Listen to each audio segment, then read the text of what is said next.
लोग सीखेंगे कि आज के दिन जो हम लोगों को गिरावट देखने को मिल चुकी है उसके पीछे का रीज़न क्या है, और यहाँ पर जो पैसा डबल वाला ऑप्शन का जैकपॉट ट्रेड दिया हुआ था इसके पीछे का कंप्लीट लॉजिक इस वीडियो में सीखेंगे। और कल के दिन बैंक निफ्टी ऑप्शन के पीछे का मोमेंटम कौन सा रहेगा इसके बारे में जानकारी ले लेंगे। तो सबसे पहले स्टार्ट करते हैं निफ्टी का एनालिसिस। अभी आपके सामने मैंने जो चार्ट लगाया हुआ है वो निफ्टी का स्पॉट का डेली का चार्ट है। कल के वीडियो में मैंने आपको बताया हुआ था कि ऊपर की साइड में ये रेजिस्टेंस का लेवल है। तो यहाँ पर मार्केट ने जो ट्रेंड लाइन ब्रेक किया है वो ट्रेंड लाइन को अगर आप देखोगे तो 3 बार मार्केट ने टेस्ट किया हुआ है।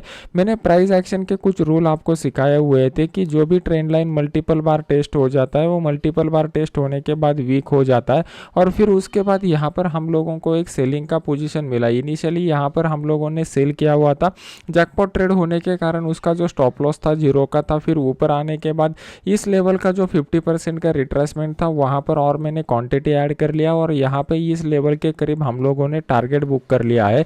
तो ये जो जैकपॉट ट्रेड है ये सिंपली एक ट्रेंड लाइन ब्रेकआउट के ऊपर मैंने आपको दिया हुआ था। ये जो चपरी वाला चैनल है इसका लिंक वीडियो के नीचे डिस्क्रिप्शन बॉक्स में मैंने डाला हुआ है। अभी कल के दिन किस तरीके का मोमेंटम हो सकता है इसको समझने से पहले हम लोगों को डेली चार्ट के ऊपर जाना पड़ेगा। अभी आपके सामने मैंने डेली का चार्ट लगाया हुआ है। यहाँ पर मैंने आपको बताया हुआ था कि ये ट्रेंड लाइन हमारे लिए बहुत ही इंपॉर्टेंट ट्रेंड लाइन है। अगर मार्केट इस ट्रेंड लाइन के नीचे आ जाता है तो यहाँ पे मार्केट में एक तेज गिरावट हम लोगों को देखने को मिल सकती है। यहाँ पे जो क्रैश आने वाला है वो क्रैश तभी पॉसिबल है जब मार्केट इस ट्रेंड लाइन के नीचे क्लोज हो सकता है, क्योंकि जो लोग वेव थ्योरी का एनालिसिस करते हैं वो वेव थ्योरी के एनालिसिस के हिसाब से ये फिफ्थ वेव चल रहा है, और फिफ्थ वेव में यहाँ पर जो है वो एंडिंग डायगोनल पैटर्न बना रहा है। तो ये थोड़ा सा एडवांस लेवल का स्टडी है। अगर इसके बारे में डिटेल्स में आपको चाहिए तो वीडियो को लाइक करके कॉमेंट सेक्शन में मुझे वो रिक्वेस्ट डाल दीजिए, तो हम लोग उसके ऊपर भी काम करना चालू कर देंगे। तो अभी एनालिसिस में एकदम सिंपल एनालिसिस आपके लिए यह है कि यहाँ पर अगर एक डेली कैंडल क्लोज हो जाता है तो मार्केट में एक बड़ी गिरावट हम लोगों को देखने को मिल सकती है। अभी कल के दिन किस तरीके से ट्रेड करना पड़ेगा उसको समझ लेते हैं। तो मार्केट में अगर आप देखोगे तो यहाँ पर ऊपर की साइड में हम लोगों को एक रेजिस्टेंस लेवल मिल चुका है, और इस रेजिस्टेंस लेवल के करीब एक बेरिश इनगल्फिंग कैंडल पैटर्न बन चुका है। तो ये bearish engulfing candle pattern indicate करता है कि यहाँ पे जो अपसाइड का मोमेंटम लगा हुआ था इस अपसाइड के मोमेंटम को अभी पॉज लग चुका है। अभी पॉज लगने के बाद मार्केट में डाउन साइड का मोमेंटम कब स्टार्ट होगा, तो ये बेरिश इनगल्फिंग कैंडल पैटर्न का जो लोएस्ट पॉइंट आता है इस लो को अगर मार्केट ब्रेक करेगा तो यहाँ पर हम लोगों को डाउन साइड का मोमेंटम देखने को मिल सकता है। अब ये डाउन साइड के मोमेंटम का टारगेट कौन सा निकल करके आ रहा है, तो यहाँ पे हम लोगों को एक गैप दिखाई दे रहा है। तो ये गैप फिल करने के लिए मार्केट नीचे की साइड में आ सकता है। तो पहला कल के एनालिसिस का पहला पॉइंट हम लोगों को क्या होगा कि यहाँ पर बेरिश इनगल्फिंग कैंडल पैटर्न ऊपर की साइड में मिल चुका है जो एक रेजिस्टेंस लेवल के करीब आ चुका है। तो ये हमें इंडिकेट करता है कि मार्केट का सेंटीमेंट जो है वो निगेटिव बन चुका है। सेकंड पॉइंट हम लोगों को ये क्लियर कर दिखाई दे रही है कि नीचे की साइड में मार्केट में एक गैप बना हुआ है, तो गैप फिल करने के लिए मार्केट नीचे की तरफ आ सकता है। तो यहाँ पे डाउन साइड का ट्रेड हम लोगों के लिए कौन सा बेस्ट रहेगा, तो नीचे की साइड में ये जो लो वाला ट्रेड है जो 18,700 के करीब आ रहा है, तो इस लेवल के लो के नीचे अगर मार्केट ब्रेक करता है तो उस केस में हम लोग क्या करेंगे, 18,700 का जो पुट है वो 18,700 के पुट को यहाँ पर बाय करेंगे। इसको बाय करने के बाद हमारा जो स्टॉप लॉस निकल के आएगा 25 से 30 पॉइंट का स्टॉप लॉस यहाँ पर हम लोग लगा देंगे, और नीचे की साइड में हमारा टारगेट जो रहेगा ये गैप वाला टारगेट रहेगा। अभी जो जो लॉजिकल पॉइंट मैंने आपको यहाँ पर बताए हुए है उसको डायरी में नोट डाउन करके रखिए, तो नेक्स्ट टाइम आप इस तरीके के एनालिसिस को कर पाओगे। अभी मार्केट का सेंटीमेंट पॉजिटिव कब हो सकता है, मार्केट अगर इस लेवल के ऊपर निकलेगा तभी मार्केट का सेंटीमेंट पॉजिटिव हो सकता है, लेकिन इसकी पॉसिबिलिटी बहुत कम है, तो उसके ऊपर ज़्यादा डिस्कशन हम लोग नहीं करेंगे। अभी 15 मिनट चार्ट के ऊपर हम लोग जाते हैं। तो 15 मिनट चार्ट में आपको कौन कौन से पैटर्न यहाँ पर दिखाई दे रहे हैं, तो ये जो मैं एनालिसिस आपको करके बता रहा हूँ एनालिसिस में आपका सब कुछ रिविजन भी हो जाएगा, इंपॉर्टेंट पैटर्न भी आप आइडेंटिफाई करना सीख पाओगे।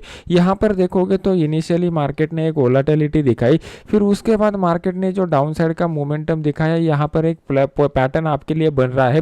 वीडियो को पॉज कीजिए और कमेंट सेक्शन में मुझे उस पैटर्न का नाम बता दीजिए। इस पैटर्न का नाम आता है flag with the pole pattern, और flag with the pole pattern का खासियत ये होता है कि ऊपर की साइड में जितना मोमेंटम हुआ रहता है अप्रोक्सीमेटली उतना ही मोमेंटम डाउन साइड में हम लोगों को मिल जाता है। तो ये हाइट आपको मेजर करना है और इसी हाइट का टारगेट नीचे लगा देना है। प्लस यहाँ पर हम लोगों को ट्रेंड लाइन भी मिल चुका था और इसी एग्जैक्ट एग्जैक्टली उसी ट्रेंड लाइन के ऊपर आने के बाद मार्केट ने यहाँ पर पॉज ले लिया और इसी ट्रेंड लाइन के ऊपर आने के बाद मैंने आपको यहाँ पर प्रॉफिट बुकिंग का सिग्नल दिया था, जहाँ 14 से लेके 14 रुपए का प्रीमियम यहाँ पर बढ़कर 34 रुपया हो चुका था, मतलब ऑलमोस्ट प्रीमियम डबल से भी ज़्यादा हो चुका था। ये फ्री वाले चैनल का लिंक वीडियो के नीचे डिस्क्रिप्शन बॉक्स में मैंने डाला हुआ है।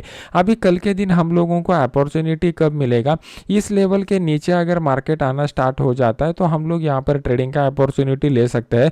और अगर मार्केट यहाँ पर डेली कैंडल जो है वो इस लेवल के इस इंपॉर्टेंट ट्रेंड लाइन के नीचे क्लोज हो जाता है तो फिर आने वाले समय में मार्केट में एक बड़ा क्रैश आ सकता है।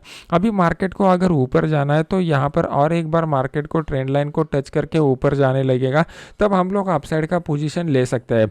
मार्केट अगर कल के दिन गैप अप के साथ खुल जाता है तो वहाँ पे एक बेस्ट ट्रेडिंग अपॉर्चुनिटी इस वाले जोन में हम लोगों को मिल जाएगा। तो यहाँ से मार्केट जो है वो रिवर्स आने की प्रोबेबिलिटी सबसे ज़्यादा रहेगी।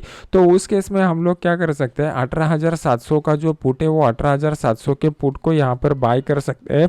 इसको बाय करने के बाद हमारा जो स्टॉप लॉस निकल के आएगा, यहाँ पर जो भी स्विंग हाई बनेगा स्टॉप लॉस की तरह कंसिडर करेंगे और ये जो क्लोजिंग प्राइस है ये हमारा टारगेट निकल करके आ रहा है।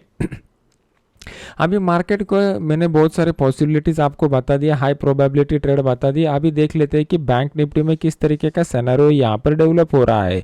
अभी बैंक निफ्टी का चार्ट देख के आपको क्या लग रहा है, ये पॉइंट मुझे बता दीजिए। सबसे पहले मार्केट जो था वो अपसाइड के मोमेंटम में था। एनालिसिस करने का स्टेप बाय स्टेप प्रोसीजर मैं आपको बता रहा हूँ। फिर मार्केट अगर आप देखोगे तो continuously series of higher highs लगाते जा रहा था और अगर आप देखोगे तो ये हाई में आपको कौन कौन से पॉइंट नजर आ रहे हैं। सबसे इंपॉर्टेंट पॉइंट, ये जो हाई है ये हम लोगों को हेड की तरह और ये शोल्डर की तरह दिखाई दे रहा है।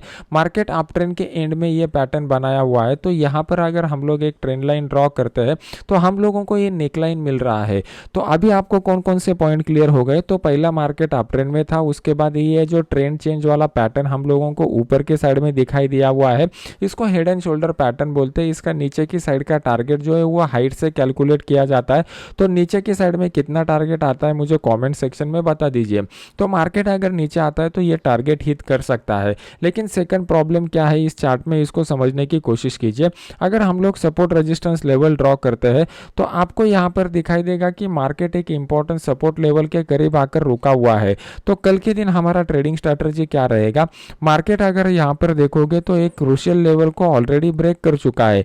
नीचे की साइड में 43,500 का जो लेवल है वो ओपन इंटरेस्ट के हिसाब से इंपॉर्टेंट लेवल था। अगर कल के दिन मार्केट इसके नीचे जाता है तो उस केस में हम लोग 43,400 का जो पुट है उस पुट को यहाँ पर बाय कर सकते हैं। इसको बाय करने के बाद हमारा जो स्टॉप लॉस निकल के आएगा 60 से 70 पॉइंट का स्टॉप लॉस निकल के आएगा और टारगेट के लिए हम लोग ट्रेलिंग स्टॉप लॉस का मेथड फॉलो करेंगे। अभी यहाँ पे इंट्राडे चार्ट में अगर हम लोग चले जाते हैं 15 मिनट चार्ट में तो आपको कौन कौन से पॉइंट दिखाई दे रहे हैं इसको समझने की कोशिश कीजिए। कल का एनालिसिस का वीडियो मैंने आपको बताया हुआ था। इस वीडियो में मैंने आपको क्लियर कट बताया हुआ था कि मार्केट यहाँ पर एक रेक्टेंगल पैटर्न फॉर्म कर रहा है और रेक्टेंगल पैटर्न ब्रेकआउट के बाद हम लोगों को डाउन साइड का मोमेंटम दिखाई दे रहा था। ये पहला टारगेट मैंने आपको बताया हुआ था। टारगेट को अचीव करने के बाद मार्केट ने कंटिन्यूअस वन साइडेड मोमेंटम दिखाया हुआ है। यहाँ पे कोई भी रिट्रेसमेंट मतलब प्रॉफिट बुकिंग वाला लेवल ठीक से आया नहीं है। तो कल के दिन मार्केट यहाँ पे कंसोलिडेट करके फिर डाउन साइड को ब्रेक करेगा। तो यहाँ पर जितने भी ऑप्शन बायर रहेंगे ये ऑप्शन बायर राइटर यहाँ पर ट्रैप हो जाएंगे और फिर बड़ा मोमेंटम आ सकता है। मार्केट में इमीडिएटली वी शेप रिकवरी को आप एक्सपेक्ट मत कीजिए। V shape recovery immediately possible नहीं लग रहा है क्योंकि एक बहुत ही बड़ा डाउन साइड का कैंडल यहाँ पर बन चुका है। तो अभी हम लोगों को कल के दिन क्या करना है, यहाँ पे प्राइस एक्शन और ओपन इंटरेस्ट के डेटा को बिल्टअप होने देना है और जैसे ही अच्छा अपॉर्चुनिटी डेवलप हो जाएगा अपने इस फ्री वाले चैनल में मैं आपको अपडेट कर दूंगा। तो वीडियो अच्छा लग रहा है तो इसको लाइक कीजिए, अपने यूट्यूब चैनल को सब्सक्राइब करके बेल आइकॉन का बटन दबा दीजिए। तो मिलते हैं नेक्स्ट एजुकेशनल वीडियो में। Thank you very much.